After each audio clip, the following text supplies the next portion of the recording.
ਆਓ ਜਾਣਦੇ ਹਾਂ ਸਿੱਖ ਧਰਮ ਦੇ ਪਹਿਲੇ ਗੁਰੂ ਸਾਹਿਬਾਨ ਸ੍ਰੀ ਗੁਰੂ ਨਾਨਕ ਦੇਵ ਜੀ। ਸ੍ਰੀ ਗੁਰੂ ਨਾਨਕ ਦੇਵ ਜੀ ਸਿੱਖ ਧਰਮ ਦੇ ਮੋਢੀ ਹਨ। ਗੁਰੂ ਨਾਨਕ ਦੇਵ ਜੀ ਦਾ ਅਵਤਾਰ ਸਨ 1469 ਈਸਵੀ ਵਿੱਚ ਰਾਏਪੁਰ ਦੀ ਤਲਵੰਡੀ ਨਨਕਾਣਾ ਸਾਹਿਬ ਜ਼ਿਲ੍ਹਾ ਸ਼ੇਖੂਪੁਰਾ ਪਾਕਿਸਤਾਨ ਵਿਖੇ ਮਹਿਤਾ ਕਾਲੂ ਜੀ ਤੇ ਮਾਤਾ ਤ੍ਰਿਪਤਾ ਜੀ ਦੇ ਗ੍ਰਹਿ ਵਿਖੇ ਹੋਇਆ।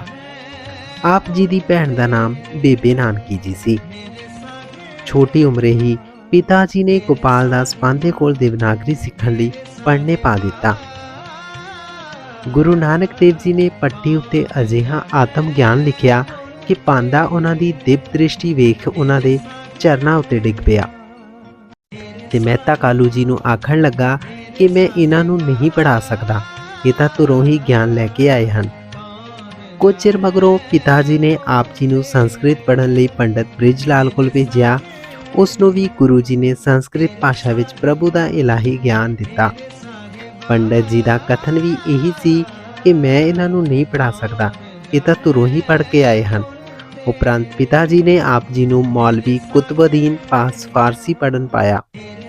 ਬਾਲਕ ਗੁਰੂ ਜੀ ਨੇ ਉਸ ਨੂੰ ਵੀ ਉਸ ਦੀ ਭਾਸ਼ਾ ਵਿੱਚ ਹੀ ਪ੍ਰਭੂ ਦਾ ਅਜਿਹਾ ਗਿਆਨ ਬਖਸ਼ਿਆ ਕਿ ਉਹ ਆਸ਼ਸ਼ ਕਰ ਉੱਠਿਆ ਅਤੇ ਆਖਣ ਲੱਗਾ ਕਿ ਇਹ ਤਾਂ ਅੱਲਾ ਦਾ ਨੂਰ ਹੈ ਤੇ ਮੈਂ ਇਹਨਾਂ ਨੂੰ ਕਿਵੇਂ ਪੜ੍ਹਾ ਸਕਦਾ ਹਾਂ। ਇਸ ਤੋਂ ਬਾਅਦ ਗੁਰੂ ਸਾਹਿਬ ਮਦਰਸੇ ਜਾਣ ਤੋਂ ਵੀ ਹਟ ਗਏ। ਮਹਿਤਾ ਕਾਲੂ ਜੀ ਨਹੀਂ ਸਨ ਚਾਹੁੰਦੇ ਕਿ ਉਹਨਾਂ ਦਾ ਇਕਲੌਤਾ ਪੁੱਤਰ ਵਿਹਲਾ ਫਿਰਦਾ ਰਹੇ, ਇਸ ਲਈ ਉਹਨਾਂ ਨੇ ਗੁਰੂ ਨਾਨਕ ਦੇਵ ਜੀ ਨੂੰ ਮੱਝਾਂ ਚਾਰਨ ਲਈ ਭੇਜਿਆ। ਗੁਰੂ ਸਾਹਿਬ ਸਮਾਧੀ ਲਾ ਅਕਾਲ ਪੁਰਖ ਵਿੱਚ ਅੰਤਰ-ਆਤਮੇ ਲੀਨ ਹੋ ਗਏ ਤੇ ਮੱਝਾਂ ਸਾਰਾ ਖੇਤ ਚਰ ਗਈਆਂ। ਖੇਤ ਦੇ ਮਾਲਕ ਦੇ ਸ਼ਿਕਾਇਤ ਕਰਨ ਉੱਤੇ ਨਵਾਬ ਰਾਏ ਬੁਲਾਰ ਨੇ ਜਦੋਂ ਪੜਤਾਲ ਕੀਤੀ ਤਾਂ ਫਸਲ ਪਹਿਲਾਂ ਨਾਲੋਂ ਵੀ ਹਰੀ ਭਰੀ ਨਜ਼ਰ ਆਈ। ਇਹ ਕੌਤਕ ਦੇਖ ਕੇ ਨਵਾਬ ਰਾਏ ਬੁਲਾਰ ਗੁਰੂ ਸਾਹਿਬ ਜੀ ਦਾ ਸ਼ਰਧਾਲੂ ਬਣ ਗਿਆ। ਇੱਕ ਵਾਰ ਮਹਿਤਾ ਕਾਲੂ ਜੀ ਨੇ ਗੁਰੂ ਸਾਹਿਬ ਜੀ ਨੂੰ 20 ਰੁਪਏ ਦੇ ਕੇ ਵਪਾਰ ਕਰਨ ਲਈ ਭੇਜਿਆ। ਗੁਰੂ ਸਾਹਿਬ ਜੀ ਨੂੰ ਚੂੜਕਾਣੇ ਪਾਸ ਇੱਕ ਜੰਗਲ ਵਿੱਚ ਭੁੱਖੇ ਵਿਦਵਾਨ ਸਾਧੂਆਂ ਦੀ ਇੱਕ ਟੋਲੀ ਮਿਲੀ, ਜਿਨ੍ਹਾਂ ਨੇ ਕਈ ਦਿਨਾਂ ਤੋਂ ਕੁਝ ਨਹੀਂ ਸੀ ਛਕਿਆ। ਗੁਰੂ ਸਾਹਿਬ ਨੇ 20 ਰੁਪਇਆਂ ਦੀ ਰਸਦ ਖਰੀਦ ਕੇ ਭੁੱਖੇ ਸਾਧੂਆਂ ਨੂੰ ਲੰਗਰ ਛਕਾਇਆ ਤੇ ਲੰਗਰ ਦੀ ਮਰਿਆਦਾ ਕਾਇਮ ਕੀਤੀ। ਇਸ ਪਰੰਪਰਾ ਨੂੰ ਨਿਭਾਉਂਦੇ ਹੋਏ ਸਿੱਖ ਜਗਤ ਵਿੱਚ ਅੱਜ ਤੱਕ ਅਮੀਰ ਗਰੀਬ, ਊਚ ਨੀਚ, ਨਾਸਤਿਕ ਆਸਤਿਕ, ਇਸਤਰੀ ਪੁਰਸ਼, ਧਰਮ ਮਜ਼ਹਬ ਤੋਂ ਰਹਿਤ ਬਗੈਰ ਕਿਸੇ ਵਿਤਕਰੇ ਦੇ ਸਾਰਿਆਂ ਨੂੰ ਗੁਰਦੁਆਰਿਆਂ ਵਿੱਚ ਇੱਕ ਬਰਾਬਰ ਥੱਲੇ ਬਿਠਾ ਕੇ ਲੰਗਰ ਛਕਾਇਆ ਜਾਂਦਾ ਹੈ।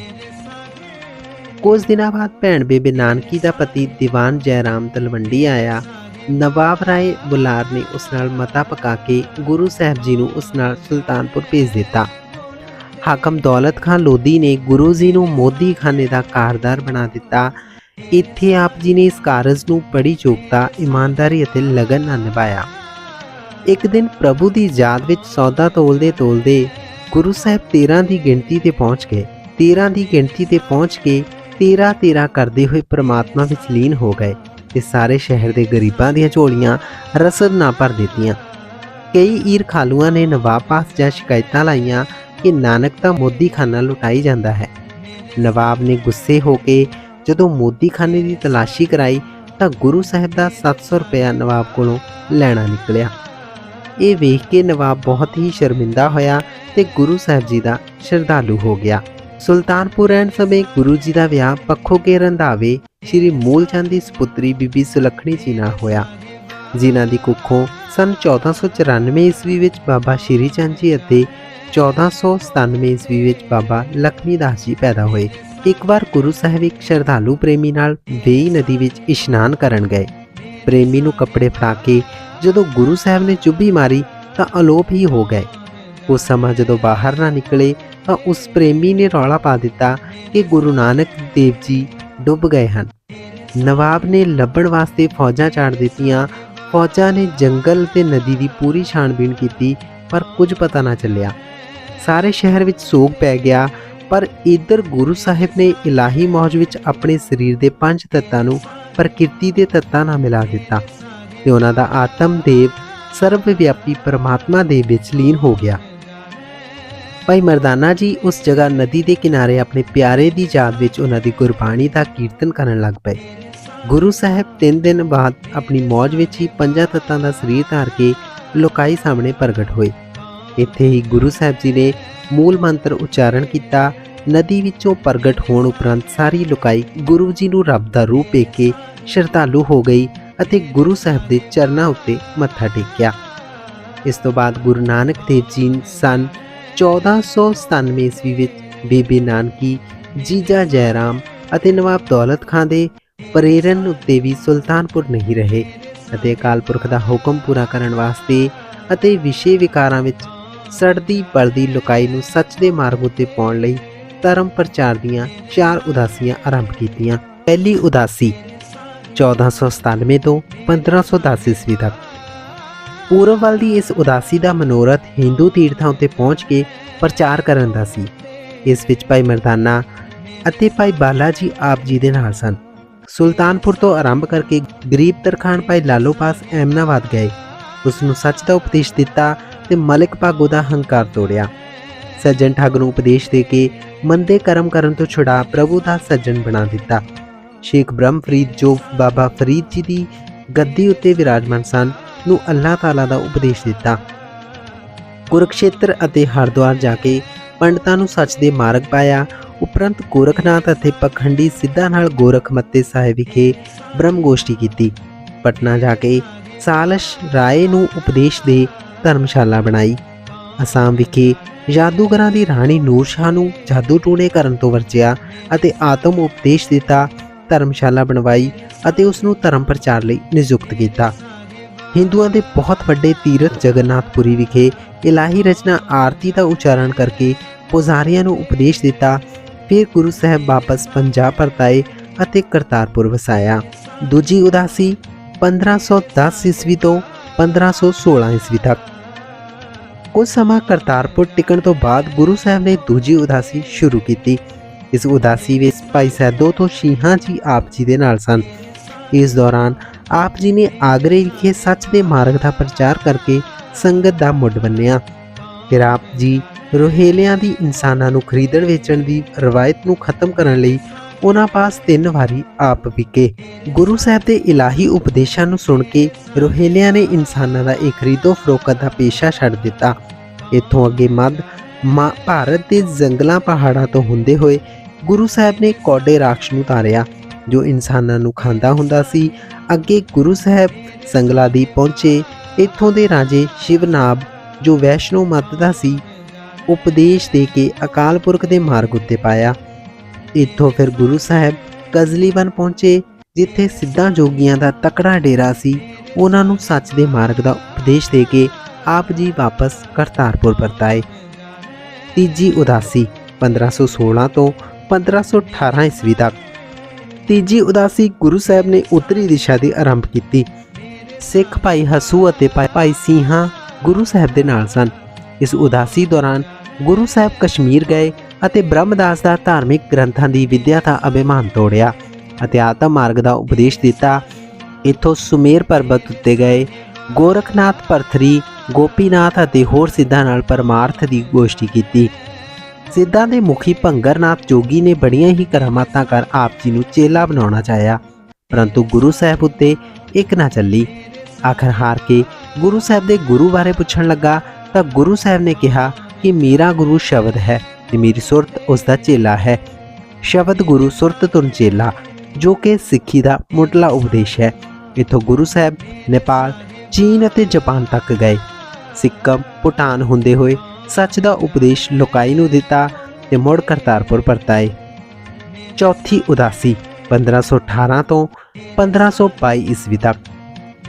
ਇਸ ਉਦਾਸੀ ਦੌਰਾਨ ਗੁਰੂ ਸਾਹਿਬ ਪੱਛਮ ਵੱਲ ਦੇ ਮੁਸਲਮਾਨੀ ਅਸਥਾਨਾਂ ਵੱਲ ਗਏ। ਭਾਈ ਮਰਦਾਨਾ ਵੀ ਆਪ ਜੀ ਦੇ ਨਾਲ ਸੀ। ਗੁਰੂ ਸਾਹਿਬ ਮੁਲਤਾਨ ਹੁੰਦੇ ਹੋਏ ਮੱਕੇ ਪਹੁੰਚੇ ਜਿੱਥੇ ਕਾਜ਼ੀਆਂ ਮੌਲਾਣਿਆਂ ਦੀ ਸ਼ਰਈ ਮਰਿਆਦਾ ਦਾ ਦੂਜੇ ਧਰਮਾਂ ਦੇ ਪ੍ਰਤੀ ਨਫ਼ਰਤ ਦਾ ਭਰਮ ਤੋੜਿਆ ਤੇ ਦੱਸਿਆ ਕਿ ਅੱਲਾਹ ਤਾਲਾ ਸਿਰਫ ਮੱਕੇ ਵਿੱਚ ਹੀ ਨਹੀਂ ਸਗੋਂ ਸਰਵਵਿਆਪੀ ਹੈ। ਇੱਥੇ ਦੇ ਕਾਜ਼ੀਆਂ ਨੇ ਜਦੋਂ ਪੁੱਛਿਆ ਕਿ ਆਪਣੀ ਕਿਤਾਬ ਵੇਖ ਕੇ ਦੱਸੋ ਕਿ ਕਿਹੜਾ ਧਰਮ ਉੱਚਾ ਹੈ, ਹਿੰਦੂ ਜਾਂ ਮੁਸਲਮਾਨ, ਤਾਂ ਗੁਰੂ ਸਾਹਿਬ ਨੇ ਫਰਮਾਇਆ ਕਿ ਸ਼ੁਭ ਅਮਲਾਂ ਤੋਂ ਬਗੈਰ ਦੋਨਾਂ ਨੂੰ ਹੀ ਪ੍ਰਭੂ ਦੀ ਦਰਗਾਹ ਵਿੱਚ ਖਵਾਰ ਹੋਣਾ ਪਵੇਗਾ। ਇੱਥੋਂ ਫਿਰ ਗੁਰੂ ਸਾਹਿਬ ਬਗਦਾਦ ਗਏ ਅਤੇ ਇੱਥੋਂ ਦੇ ਪੀਰ ਸ਼ਾਹ ਬਹਿਲੋਲ ਨਾਲ ਗੋਸ਼ਟ ਕਰਕੇ ਦੱਸਿਆ ਕਿ ਇਸ ਬ੍ਰਹਿਮੰਡ ਅੰਦਰ ਲੱਖਾਂ ਹੀ ਆਕਾਸ਼ ਅਤੇ ਪਾਤਾਲ ਹਨ ਅਤੇ ਬੇਅੰਤ ਹੀ ਨੀਵੀਆਂ ਅਤੇ ਉੱਚੀਆਂ ਧਰਤੀਆਂ ਹਨ। ਪੀਰ ਦਾ ਸ਼ੰਕਾ ਨਿਵਾਰਨ ਵਾਸਤੇ ਗੁਰੂ ਸਾਹਿਬ ਨੇ ਉਸ ਦੇ ਲੜਕੇ ਨੂੰ ਬੇਅੰਤ ਧਰਤੀਆਂ ਦੇ ਸਾਖਸ਼ਾਤ ਦਰਸ਼ਨ ਕਰਵਾਏ। ਇੱਥੋਂ ਗੁਰੂ ਸਾਹਿਬ ਗ੍ਰੀਸ ਅਤੇ ਫਰਾਂਸ ਤੱਕ ਗਏ, ਫਿਰ ਰੂਸ, ਅਫਗਾਨਿਸਤਾਨ ਆਦਿ ਦੇਸ਼ਾਂ ਤੋਂ ਹੁੰਦੇ ਹੋਏ ਸੱਚ ਦੇ ਮਾਰਗ ਦਾ ਪ੍ਰਚਾਰ ਕਰਦੇ ਹੋਏ ਐਮਨਾਬਾਦ ਭਾਈ ਲਾਲੋ ਕੋਲ ਪੁੱਜੇ, ਜਿੱਥੇ ਬਾਣੀ ਉਚਾਰ ਕੇ ਉਸ ਨੂੰ ਦੱਸਿਆ ਕਿ ਹਿੰਦੁਸਤਾਨ ਦੀ ਧਰਤੀ ਉੱਤੇ ਬਹੁਤ ਪਾਪ ਹੋ ਰਹੇ ਹਨ ਤੇ ਜਮ ਦੇ ਰੂਪ ਵਿੱਚ ਬਾਬਰ ਇਹਨਾਂ ਨੂੰ ਸਜ਼ਾ ਦੇਣ ਲਈ ਚੜ੍ਹਾਈ ਕਰਨ ਆ ਰਿਹਾ ਹੈ। ਜਦੋਂ ਬਾਬਰ ਨੇ ਚੜ੍ਹਾਈ ਕਰ ਦਿੱਤੀ ਤਾਂ ਲੋਕਾਈ ਦਾ ਕਸ਼ਟ ਦੂਰ ਕਰਨ ਲਈ ਗੁਰੂ ਸਾਹਿਬ ਉਹਨਾਂ ਦੇ ਨਾਲ ਹੀ ਜੇਲ੍ਹ ਵਿੱਚ ਕੈਦ ਹੋ ਗਏ।